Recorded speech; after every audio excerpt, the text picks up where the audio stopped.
We've all been there, driving down those long, empty highways at night. The hum of your engine is the only sound. The dark stretches ahead seem endless. But have you ever felt like you weren't alone? Tonight, I'll share 3 terrifying, true highway horror stories. Each one is a reminder of the dangers lurking where the pavement meets the unknown. Do you have a creepy highway story of your own? Maybe a moment where the hairs on the back of your neck stood up. Share it in the comments, I might feature it in a future video. If you love chilling tales like these, don't forget to like the video, subscribe to the channel, and turn on notifications so you're the first to know when I post the next one. Let's get started.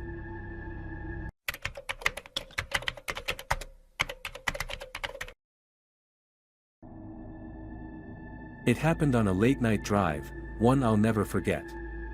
I was traveling down a quiet, empty highway, miles from any town or gas station. The road stretched out in front of me like it would never end, my headlights cutting through the darkness. It was the kind of night where the silence felt heavier than usual, pressing in on me from all sides. The only sounds were the hum of my engine and the faint rustle of wind against the car. I'd been on the road for hours, and the fatigue was starting to creep in. I turned on the radio, hoping for a distraction, but all I got was static. It was as if even the airwaves didn't reach this far. The trees lining the road seemed closer than they should have been, their branches forming eerie shapes in the shadows. I checked the rearview mirror more than I usually do, but it wasn't like anyone else was out there, just me and the endless stretch of asphalt. That's when I saw her. She was standing on the side of the road, barely visible in the glow of my headlights. At first, I thought I was imagining things, but as I got closer, it became clear. She was real, or at least, I thought she was. She looked young, maybe in her 20s, with pale skin and dark hair. Her clothes seemed strange, worn and old-fashioned, like something out of a black and white photo. She was standing perfectly still, her head slightly turned, as though she was waiting for me. Her stillness made my stomach tighten. There was no movement, no hitchhiker's thumb, nothing that suggested she was just stranded. I slowed down, unsure of what to do. For a moment, I thought about stopping, but something inside me said no.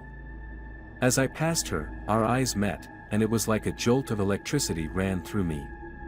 Her gaze was empty, almost like she was looking through me. I glanced in my rearview mirror, expecting to see her figure fading into the distance, but she wasn't there. She'd vanished.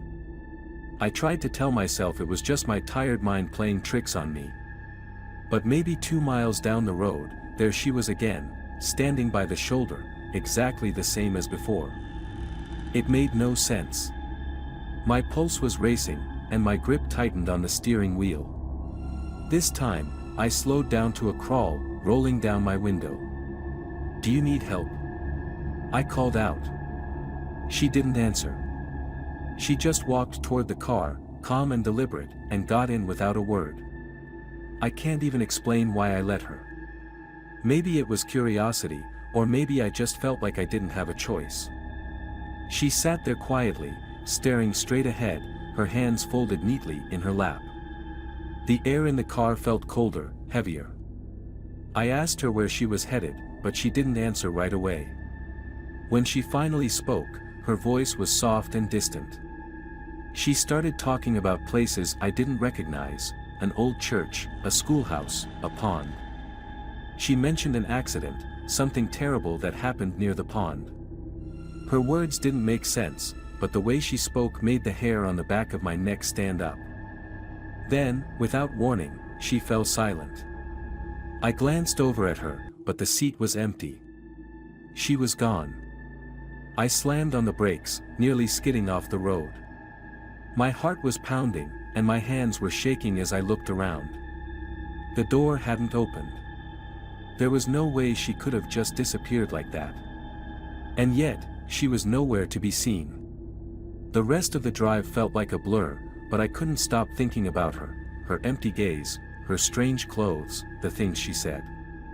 When I finally reached my destination, I told a friend about what happened. I was half expecting them to laugh it off, but instead, their face went pale. They told me I wasn't the first person to see her. The road I'd been driving on had a story, a young woman who died in an accident there years ago. Some say she was left behind, abandoned by the driver who was supposed to help her. Ever since, people have reported seeing her, always late at night, always alone. I don't know what to believe, but I know what I saw. To this day, I can still picture her sitting there, staring out the windshield like she was searching for something, or someone. What would you have done? Would you stop for a stranger in the middle of the night, or would you keep driving? Let me know in the comments. I'm curious if anyone else has had an experience like this.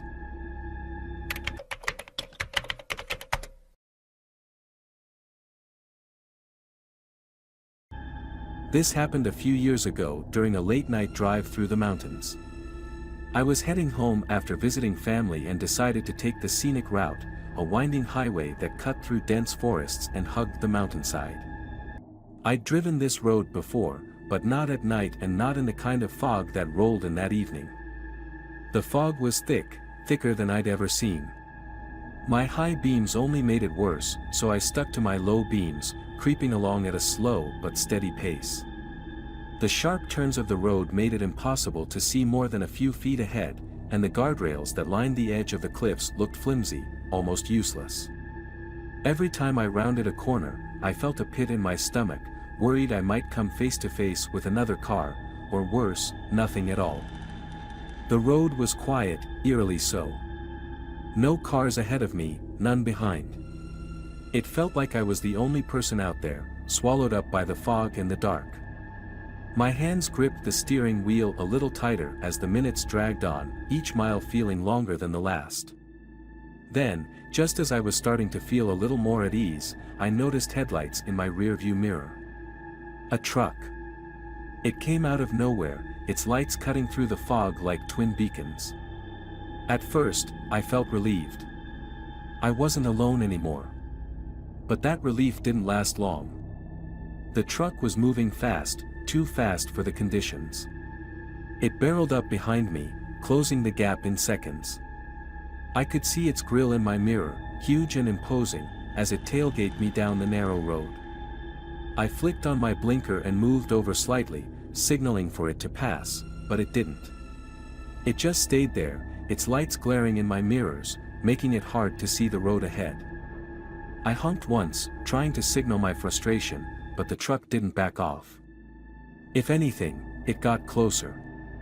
My heart was pounding now, and I started to wonder if the driver was doing this on purpose. After what felt like an eternity, the truck finally pulled into the opposite lane as if to pass me. I slowed down to give it room, but as it pulled alongside me, I glanced over, and that's when I realized I couldn't see the driver. The cab was dark, completely empty, or at least it looked that way. The truck didn't pass. Instead, it slowed down, matching my speed, blocking me in. I honked again, louder this time, and the truck veered back into the lane ahead of me, cutting me off. Now it was in front of me, and its behavior only got stranger. The truck started swerving, drifting from side to side like the driver couldn't control it. I tried to keep my distance, but the fog made it hard to see more than the faint outline of its taillights. Then, without warning, the truck sped up. It went from a slow crawl to a full-on sprint, barreling down the highway. I tried to keep up, partly out of curiosity and partly out of sheer confusion. I couldn't understand what was happening. That's when it happened. The truck reached a sharp turn in the road, but instead of slowing down, it kept going. It veered to the right, straight through the guardrail, and disappeared into the fog. I slammed on the brakes, skidding to a stop near the broken guardrail. My heart was racing, and my hands were shaking as I sat there, staring into the mist. I expected to hear the sound of a crash, metal crunching, glass shattering, but there was nothing. Just silence. I grabbed my phone and got out of the car, walking cautiously toward the edge. The fog was so thick I could barely see the drop-off below. I called out, hoping for some kind of response, but the only sound was the wind. There was no sign of the truck. No skid marks, no debris, no lights. It was as if it had never been there. The next day, I couldn't shake what had happened. I told a friend about it, hoping to get some kind of rational explanation, but what they told me only made it worse. Apparently, that stretch of highway was infamous. Years ago, there had been a terrible accident involving a truck just like the one I'd seen. The driver had been speeding through the fog, lost control on the same turn, and went over the edge. The crash killed him instantly, and locals say his truck still haunts the road, appearing to drivers on foggy nights like the one I'd been on. I don't know if I believe in ghosts, but I know what I saw, or didn't see. That truck was real, and then it wasn't. And I'll never forget the way it felt, standing there in the middle of the fog, knowing something was deeply wrong. Have you ever had a strange encounter on the road? Maybe a car or truck that seemed off? Let me know in the comments. I'm curious if anyone else has experienced something like this.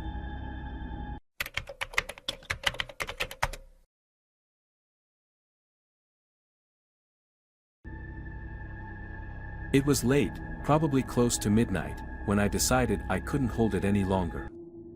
I'd been driving for hours, trying to make good time on a cross-country trip, and I hadn't seen another car for miles. The highway was dead silent except for the occasional hum of my tires on the asphalt.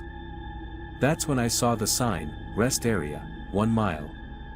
I was relieved, even though something about pulling into a deserted rest stop in the middle of the night didn't feel right. Still, the alternative, finding a patch of grass on the side of the road, seemed worse. When I pulled in, the parking lot was completely empty. There wasn't a single car, just rows of dimly lit spaces under flickering lights. The rest area building was small and worn, with graffiti on the walls and a cracked window on one side. The place looked like it hadn't been maintained in years. I parked near the entrance, leaving the car running as I sat for a moment, debating whether this was a good idea. The only sound was the soft hum of my engine and the occasional buzz from one of the overhead lights. The air outside was still, almost too still. I grabbed my keys and stepped out of the car, locking it behind me. The cool night air hit me, and for some reason, it made the hairs on the back of my neck stand up. I told myself I was just being paranoid, that I'd be in and out in a minute. As I walked toward the restroom, I couldn't shake the feeling that I was being watched. I glanced over my shoulder, but there was nothing there. Just the empty parking lot and the faint outline of the trees beyond. Inside, the bathroom was worse than I expected. The fluorescent lights flickered overhead, casting strange shadows on the walls. One of the sinks was dripping, the sound echoing in the empty space. The air smelled stale, like mildew and something metallic. I went to the farthest stall, wanting to put as much distance as possible between me and the door. As I closed the stall, I thought I heard something, footsteps, faint but deliberate. I froze, listening. The sound stopped, and I told myself it was just the building settling or maybe an animal outside. But then I heard it again. This time, it was louder, closer. Someone else was in the bathroom with me. I peeked through the crack in the stall door, but I couldn't see anyone. My heart was racing now, and I debated whether I should just bolt for the car. But before I could move, the footsteps started again, slow and heavy, as if someone was walking up and down the row of stalls. I held my breath, my hands gripping the edges of the stall door. Then, out of the corner of my eye, I saw movement, a shadow passing under the gap in the stall. I wanted to scream, but I couldn't. The shadow paused in front of my stall, and I could hear breathing, slow, deliberate breathing, like whoever it was wanted me to know they were there. And then, just as suddenly as it started, it stopped. The shadow moved away, and the bathroom went quiet again. I waited, counting to 10 before slowly opening the stall door. The bathroom was empty. No sign of anyone. I washed my hands as quickly as I could, keeping my eyes on the mirror. My reflection looked pale, shaken, but behind me, there was nothing. I turned to leave, but as I passed one of the other stalls, I saw something written on the mirror. In smudged handwriting, it said, "You shouldn't have stopped." I bolted for the door, not even bothering to look behind me. I ran to my car, fumbling with the keys before finally getting the door open. I locked it, started the engine, and peeled out of there as fast as I could. It wasn't until I was back on the highway that I let myself breathe. My hands were still shaking, and my mind was racing with questions. Who was in that bathroom? How did they disappear so quickly? And what did they mean by, "You shouldn't have stopped"? A few days later, I told a friend about what happened. Their face went pale, and they told me I needed to look up the rest stop I'd been at. That's when I found out about the disappearances. Over the years, several people had gone missing at that same location, most of them travelers who stopped late at night. The police never found much evidence, just abandoned cars and a lot of unanswered questions. I don't know if I was lucky or if the person, or thing, I encountered decided to let me go. But ever since that night, I've made a rule for myself: no more rest stops after dark. Have you ever felt like you weren't alone at a rest stop or had a strange encounter on the road? Let me know in the comments. I'd love to hear your stories. Highways are supposed to connect us, to take us from one place to another. But sometimes, they lead us somewhere far more terrifying. Tonight's stories prove just how unpredictable and chilling the road can be. If you enjoyed these stories, make sure to like this video, subscribe, and hit the bell icon so you never miss another horrifying tale. Which story stuck with you the most? Was it the hitchhiker, the vanishing truck, or the rest stop stranger? Let me know in the comments, and share this video with someone who loves a good scare.